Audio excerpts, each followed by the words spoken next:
Desde los albores de la creación, la Escritura nos revela un drama cósmico que continúa desarrollándose.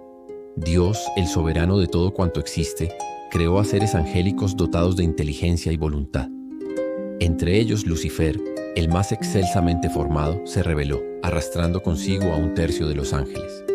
Surge entonces la pregunta que hoy exploramos. ¿Por qué Dios no puede matar a Satanás y a los ángeles caídos?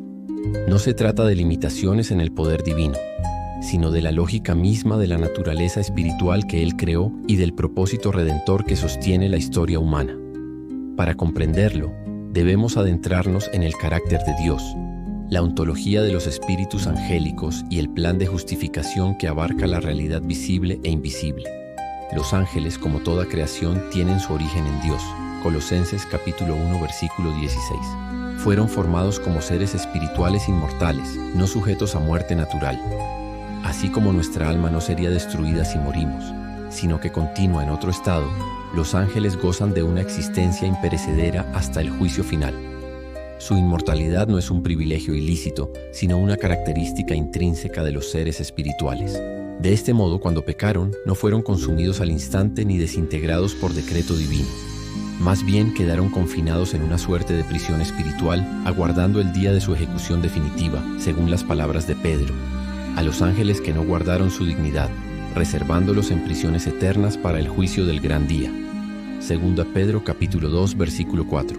Que Dios no pueda matarlos ahora no implica coacción externa fuera de su voluntad, sino coherencia con su soberanía y orden moral. Él gobierna con justicia y misericordia, y su actuar se ceñirá siempre a la verdad de su palabra y a su diseño para la redención. Matar a Satanás antes de tiempo, antes de consumar plenamente el testimonio de la gracia y la justicia, anularía el propósito pedagógico de la historia humana. Dios permite que la rebelión se manifieste en su totalidad para que, cuando sea juzgada, su condena sea rotunda e irrefutable frente a todo el universo creado. La Escritura afirma que cada rebelión tendrá su restitución y cada arrogancia su humillación.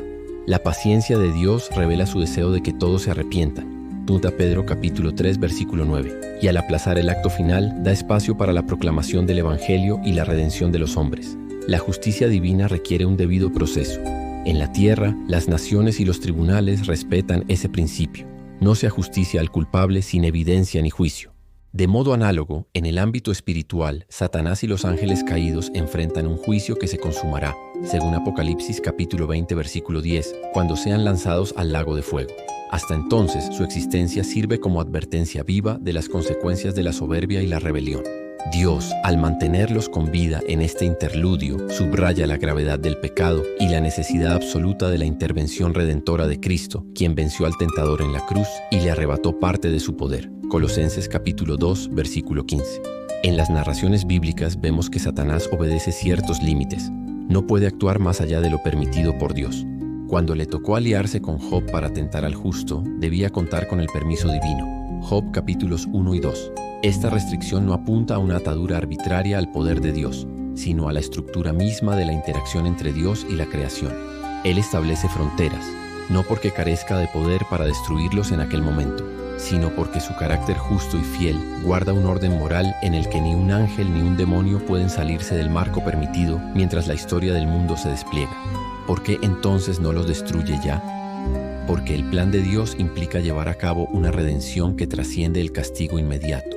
Al conservar a los espíritus caídos hasta el término de los tiempos, permite que la humanidad experimente plenamente las implicaciones del pecado y la gracia. Cada acto de salvación, cada conversión genuina, es un testigo contra la obra de Satanás. Al final, cuando todas las naciones hayan sido juzgadas, la ira del Dios justo se derramará sobre el diablo y sus secuaces sin remisión, mostrando que el amor de Dios no eterniza la injusticia, sino que la confronta y la elimina. El relato apocalíptico subraya que tras el milenio vendrá el juicio final. El diablo será soltado por un breve tiempo para engañar a las naciones y luego será arrojado al lago de fuego. Apocalipsis capítulo 20, versículos del 7 al 10. Este acto definitivo no es un simple fin físico, sino la consumación de la separación eterna de todo lo contrario a Dios. Así, su muerte no es extinguir su ser, sino su condenación perpetua en un estado de tormento consciente, en el que su influencia residual no podrá jamás afectar a la creación redimida. En este gran teatro cósmico, la existencia continuada de Satanás y los ángeles caídos también sirve para demostrar la fidelidad de Dios. Su paciencia es una expresión de gracia, su justicia una garantía de rectitud. Ambos atributos se revelan de manera más plena frente al contraste de la rebelión satánica. Cuando el mal es despojado de toda apariencia y finalmente ejecutado, la magnitud de la bondad divina resplandecerá con más fuerza aún. El destino de los ángeles caídos es, por tanto, un medio para glorificar la perfección moral de Dios ante un universo que presencia el resultado de cada elección.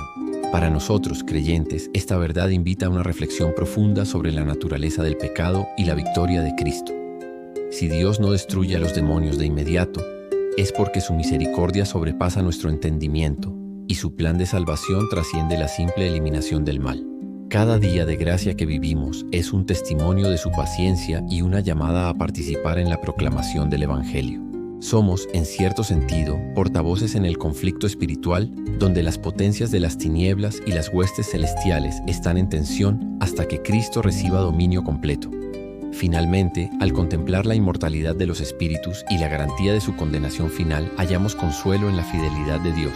No estamos a merced de fuerzas despiadadas, sino bajo el cuidado del Rey soberano, quien escribirá el epílogo de esta historia con justicia y piedad.